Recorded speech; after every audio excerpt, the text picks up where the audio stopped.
কি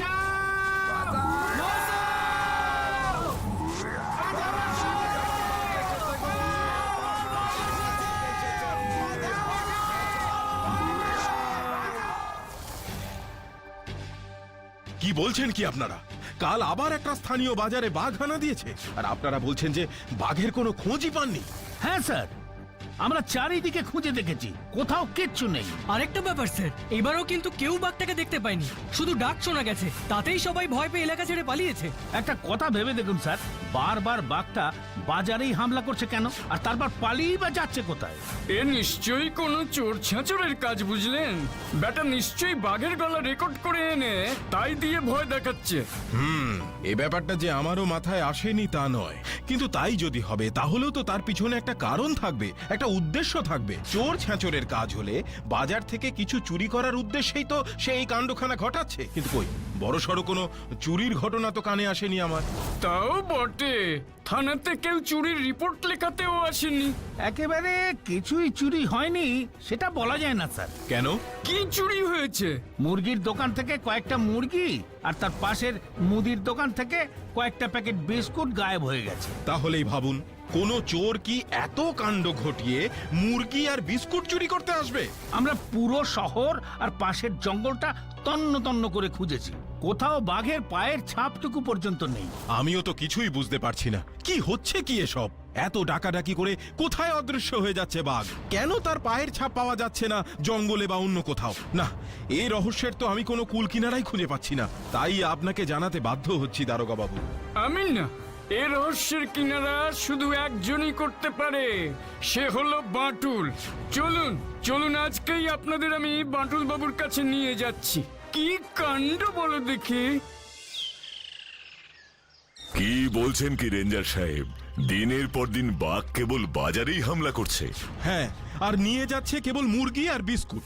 অথচ আজ পর্যন্ত কেউ বাঘটাকে চোখে দেখেনি, ডাক শুনেছে শুধু। তা কতদিন ধরে ঘটছে এসব? গত 1 মাস যাবৎ বেশ কয়েকটা বাজারে এই একই ঘটনা ঘটেছে। গত 1 মাস যাবৎ বাঘ বাজারে হানা দিচ্ছে, নিয়ে যাচ্ছে শুধু মুরগি আর বিস্কুট। Strange, very strange. বাটুলদা, বাঘ কি বিস্কুটও খায় নাকি গো? এই সহজ কথাটা বুঝলি না বাচ্চু? বাঘটা একটু টেস্ট বদলাতে চাইছে। রোজ রোজ একঘেয়ে কাঁচা মাংস খেতে কার ভালো লাগে বল? চুপ কর তোরা। আচ্ছা রেঞ্জার সাহেব, শহরের পাশের জঙ্গলটায় ভালো করে সার্চ করা হয়েছে? হ্যাঁ বাটুল বাবু, আমার অফিসারেরা শহর এবং জঙ্গল দু জায়গাতেই তন্ন তন্ন করে খুঁজে দেখেছে, কোথাও বাঘের কোনো চিহ্ন খুঁজে পাওয়া যায়নি, এমনকি বাঘের পায়ের ছাপটুকু পর্যন্ত খুঁজে পায়নি কোথাও। আমি নিজে একবার খুঁজে দেখতে চাই। বাঘের ডাক যদি সত্যি হয় তবে মাটিতে বাঘের পায়ের ছাপ কোথাও না কোথাও অবশ্যই পাওয়া যাবে। কাল আমি নিজে একবার বাজার আর জঙ্গল খুঁজে দেখব। বেশ, কাল আমি তাহলে নিজে এসে আপনাকে নিয়ে যাব। আমিও তোমার সঙ্গে যাব বাঁটুল। আচ্ছা, তাই হবে। আজ তবে আমরা উঠি বাটুল বাবু, নমস্কার। হ্যাঁ নমস্কার। তাহলে এখানেই শেষবার বাঘটা হামলা করেছিল? হ্যাঁ বাঁটুল, শেষ দুবার এখানেই বাঘের ডাক শোনা গেছে। বাজারটা শেষ হলে রাস্তা ধরে কিছুটা এগোলেই জঙ্গল শুরু। বাজারটা শহরের একদম শেষ প্রান্তে এবং জঙ্গলের একেবারে গায়ে। চলুন দেখি, ওই দিকটা গিয়ে দেখি। কতদিন পর পর বাঘের ডাক শোনা গেছে এখানে? 3 দিন পরে। পরশু ছিল শনিবার, তার আগে মঙ্গলবারেও একই ঘটনা ঘটেছে। একদিনও বাঘটাকে কেউ দেখতে পায়নি? না বাটুল বাবু, একটাও দোকান খোলা নেই দেখছি। পরপর 2 বার বাঘ হানা দেওয়ায় এখানে আর বাজার বসেনি, দোকানদারেরাও কেউ দোকান খুলতে সাহস পাচ্ছে না। তাহলে বাঘটা যদি আবার বাজার করতে আসে, ওকে তো খালি হাতেই ফিরে যেতে হবে। আহারে, বেচারা বাঘটার জন্য খুব কষ্ট হচ্ছে গো বাটুল্লা। বিচ্ছু, তোকে বেরোবার আগে বারবার বলেছিলাম না মুখটা বন্ধ রাখতে? সরি বাটুল্লা।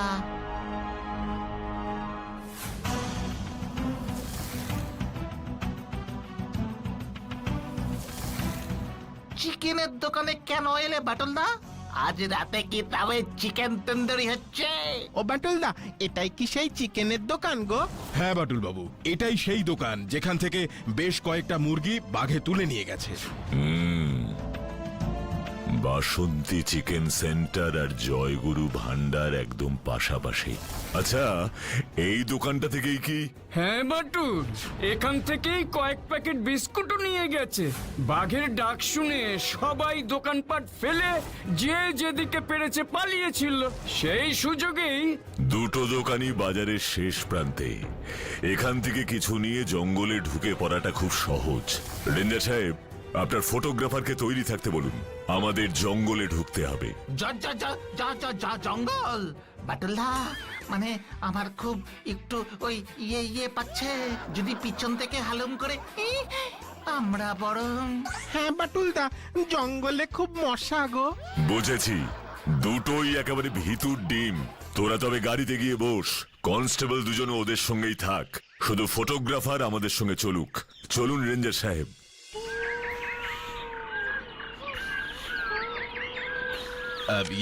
আমার অফিসারেরা কিন্তু বেশ কয়েকবার জঙ্গলটা খুব ভালো করে খুঁজে দেখেছে বাটুল বাবু। তেমন কিছু থাকলে নিশ্চয়ই তাদের চোখে পড়তো। স্ট্রেঞ্জ, এখানে এই ফুলগুলো এলো কোথা থেকে?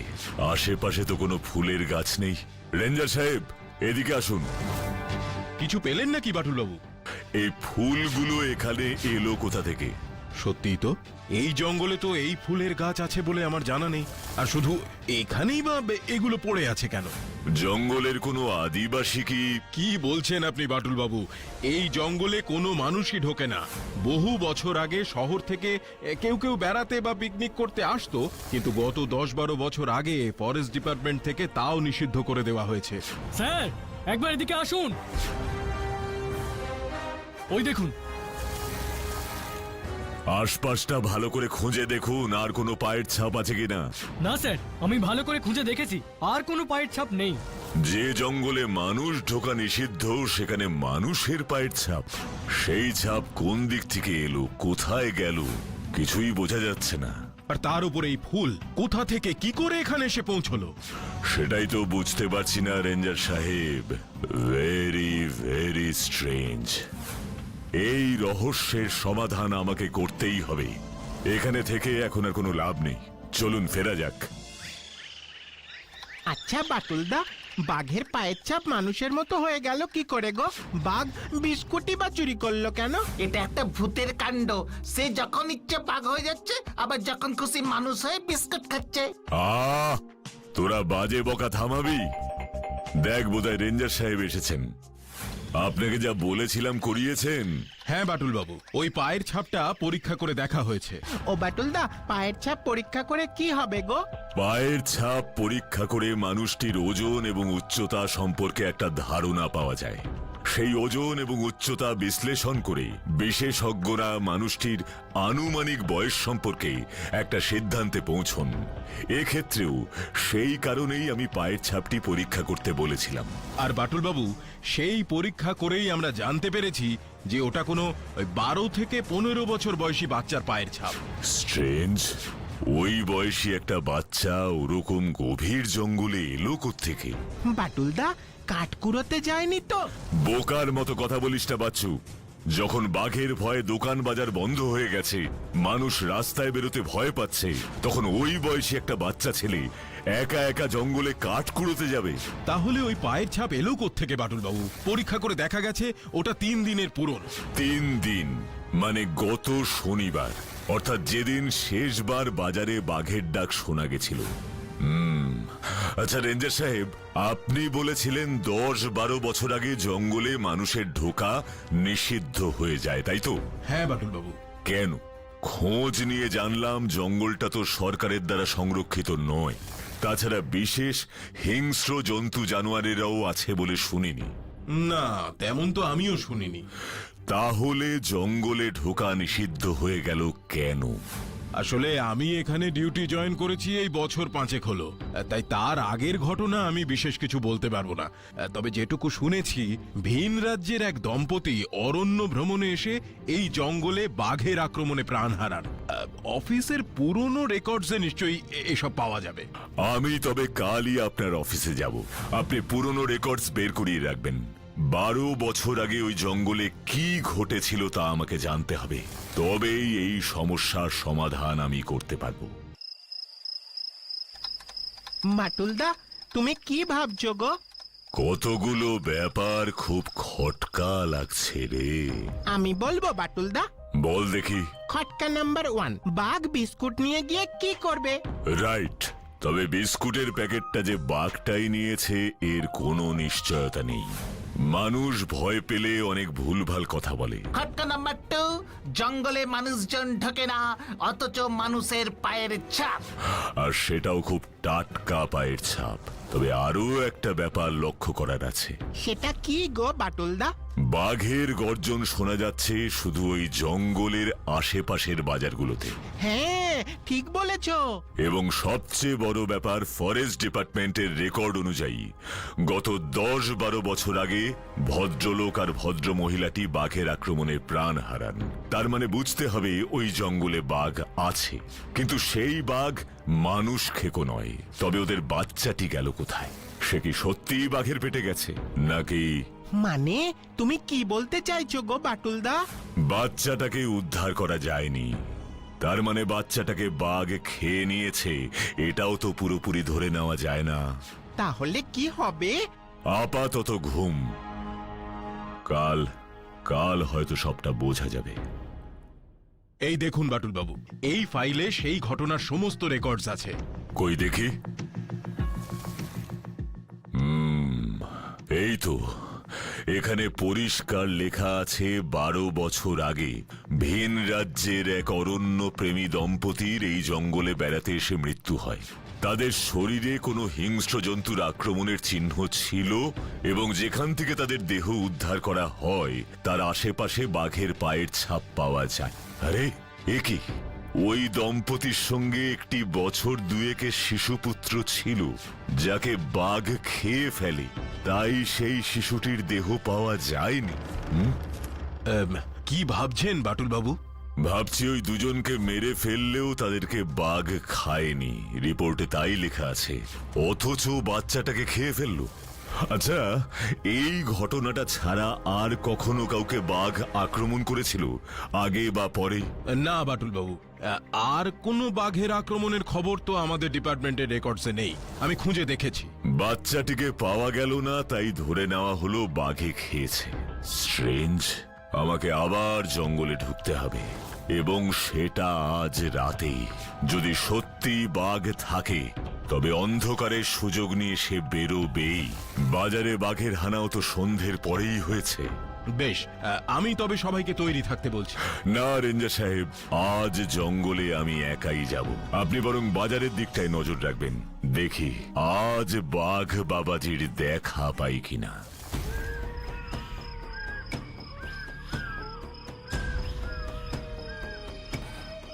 ওই তো সেই জায়গা, কয়েকটা ফুল এখনো পড়ে আছে। এখানেই বাঘের পায়ের ছাপ পাওয়া গেছিল। আমি বরং এখানেই অপেক্ষা করি।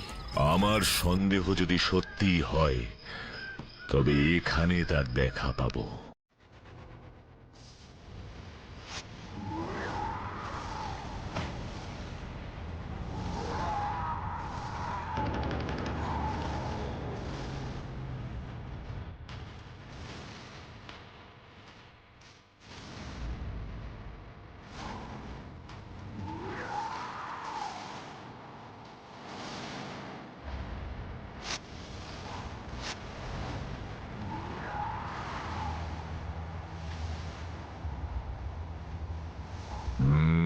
যা ভেবেছিলাম ঠিক তাই। কে তুমি? কে তুমি? দাঁড়াও, দাঁড়াও তুমি।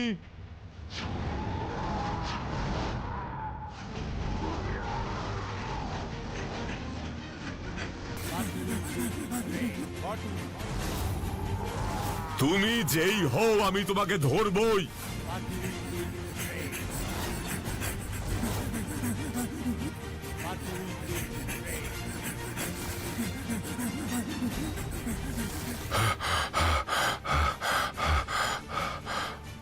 কোথায় গেল? এদিকেই তো আসতে দেখলাম, হঠাৎ করে কোথায় অদৃশ্য হয়ে গেল? আচ্ছা, তাহলে এখানেই তোমার আস্তানা। কিন্তু ভেতরটা এত অন্ধকার যে কিছু দেখা যাচ্ছে না। ও স্বভাব একেবারে পশুদের মতো। অথচ দেখতে মানুষের মতো দু পায়ে দৌড়োয়। না না, দিনের আলো ফোটা পর্যন্ত আমাকে অপেক্ষা করতেই হবে। আমাকে জানতেই হবে ওই রহস্যজনক প্রাণীটি আসলে কে, কোনো পশু নাকি মানুষ।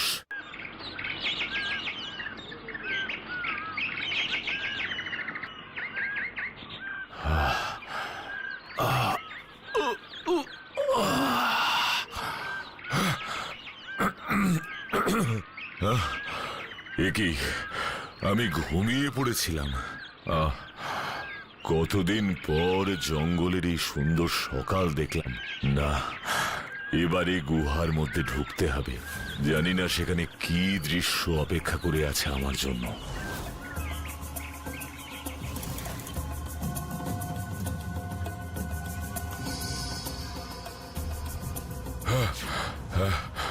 এ কি, আমি কি দেখছি? কি অদ্ভুত দৃশ্য! একটা হিংস্র বাঘের কোলে মাথা রেখে ঘুমোচ্ছে একটা বাচ্চা ছেলে। তার মানে ওই ছেলেটি। এখন যদি আমি ওকে ধরতে যাই, ওই বাঘটা আমাকে ছাড়বে না। ছেলেটিরও ক্ষতি হতে পারে। না না, তার থেকে বরং আমাকে আরো প্রস্তুত হয়ে এখানে আসতে হবে। বাঘের ডেরায় মানুষ, কি আশ্চর্য! থ্যাংক ইউ বাটুল বাবু। আপনার কথা মতো আমাদের লোকজন ওই টিলার গুহা থেকেই বাঘ আর ওই বাচ্চাটিকে উদ্ধার করেছে। খুব ভালো। ওই বাঘটিও অসুস্থ ছিল মনে হলো। বাটুলদা, তুমি কি করে বুঝতে পারলে গো? প্রথমটায় আমিও বুঝতে পারিনি রে বাচ্চু। সন্দেহটা জেগেছিল রেঞ্জার সাহেবের অফিসে ওই রেকর্ডস দেখার পরেই। কেন বাটুল বাবু? ভেবে দেখুন রেঞ্জার সাহেব, একটা বাঘ দুজনকে তার থাবায় মারলো অথচ খেলো না, আর বাচ্চাটাকে না পেয়ে আপনাদের ডিপার্টমেন্ট ধরে নিল বাঘ তাকে খেয়ে ফেলেছে। তার মানে বাঘটি মানুষ খেকো। কিন্তু একটা মানুষ খেকো বাঘ ওই ঘটনার আগে বা পরে আর কোনো মানুষ খেলো না। এটা কি সম্ভব রেঞ্জার সাহেব? কি দারোগা বাবু, আপনি কি বলেন? আমি তো শুনেছি বাঘ একবার মানুষ খেকো হয়ে উঠলে সে বারবার মানুষকেই আক্রমণ করার সুযোগ খোঁজে। ঠিক তাই, কিন্তু এক্ষেত্রে তেমন কোনো ঘটনাই ঘটেনি। আর সামনে খাবার পেয়েও বাঘটা খেলো না? ভুল করছিস বাচ্চু। মানুষ মোটেই বাঘের সাধারণ খাদ্য তালিকার মধ্যে পড়ে না। বাঘ যখন অন্য শিকার ধরতে অক্ষম হয়ে যায় কিংবা হঠাৎ কোনোভাবে মানুষের রক্তের স্বাদ পেয়ে যায়, তখনই সে মানুষকে খাবার কথা ভাবে, বা অনেক সময় নিজের আত্মরক্ষার জন্য মানুষকে আক্রমণ করে। তাহলে ওই দম্পতিকে বাঘটা মেরেছিল কেন? অধিকাংশ ক্ষেত্রে বাঘ মানুষকে আক্রমণ করে ভয় পেয়ে। এক্ষেত্রেও সম্ভবত তাই ঘটেছিল। মানুষ যেমন বাঘকে ভয় পায়, বাঘও মানুষকে ভয় পায়। বাঘ যত না মানুষ মেরেছে, তার থেকে অনেক বেশি বাঘকে মেরেছে মানুষ, তাও অধিকাংশই নিজেদের শখ মেটাতে। রেঞ্জার সাহেব, এই বাঘটি সম্ভবত সে সময়ে খাবারের সন্ধানে নদী পেরিয়ে এই জঙ্গলে এসে পড়ে। অপরিচিত জায়গায় এসে সে এমনিতেই ভয় পেয়েছিল। সেই সময়ই তার সামনে পড়ে যায় ওই দম্পতি। আমার দৃঢ় বিশ্বাস ঘাবড়ে গিয়েই বাঘটা তাদের আক্রমণ করে বসে, তাদের মেরে ফেলার জন্য নয়। কিন্তু দুর্ভাগ্যবশত ওই আক্রমণেই তাদের মৃত্যু হয়। আচ্ছা, তাহলে তারপরেই কি বাঘটা ওই বাচ্চাটাকে? হ্যাঁ, বাঘ সিংহের একটা গুণের কথা প্রায়ই শোনা যায়, তারা বাচ্চাদের কখনো মারে না। এই বাঘটিও বাচ্চাটিকে তুলে নিয়ে গিয়ে নিজের সন্তানের মতোই বড় করেছে। জঙ্গলে বেড়ে ওঠা অন্যান্য প্রাণীদের দেখে গাছে চড়া, সাঁতার কাটা এসবেও পারদর্শী হয়ে উঠেছে ছেলেটি। এখন ওই ছেলেটি আর ওই বাঘটার কি হবে গো বাটুলদা? সেটা রেঞ্জার সাহেব ঠিক করবেন। করব না বাটুল বাবু, করা হয়ে গেছে। ইতিমধ্যেই অসুস্থ বাঘটাকে চিকিৎসার জন্য পাঠানো হয়েছে। ছেলেটি এখন অবশ্য আমাদের হেফাজতেই আছে, ডাক্তারেরা দেখছেন। অনেকদিন লোকালয় থেকে বিচ্ছিন্ন থাকার ফলে ও এখন পশুদের মতোই আচরণ করছে। আশা করি বাচ্চাটি কথাও ঠিক মতো বলতে পারবে না। মাথায় রাখবেন, ছেলেটি যখন জঙ্গলে প্রবেশ করে তখন ওর বয়স 2। ঠিক মতো হয়তো কথাও বলতে পারতো না। এরপর ও শুধু ওর চারপাশে শুনেছে বন্য প্রাণীদের ডাক আর গর্জন, তাই হয়তো নিজেও বাঘের মতো গর্জন করে নিজের ভাব প্রকাশ করত। একদমই তাই বাটুল বাবু, তাই সকলে বাজারে বাঘের গর্জনই শুনেছে। ওটা তাহলে ছিল ওই বাচ্চাটার চিৎকার? একদম তাই। খিদে পেলে ও বাজারে এসে হানা দিত। জঙ্গলের যে জায়গায় ও ফুল ছড়িয়ে দিত রোজ, সেখানেই হয়তো ওর বাবা মাকে খুঁজে পেত। হয়তো ওখানেই ওরা মারা গিয়েছিলেন। তাই ওই জায়গায় বারবার ও ছুটে আসতো বাবা মায়ের টানে। আমার তো এখনো এসব সত্যি বলে বিশ্বাসই হচ্ছে না। পৃথিবীতে কিছু কিছু এরকম ব্যাপার এখনো আছে দারোগা বাবু, যা অবিশ্বাস্য হলেও সত্যি। কি তাই না?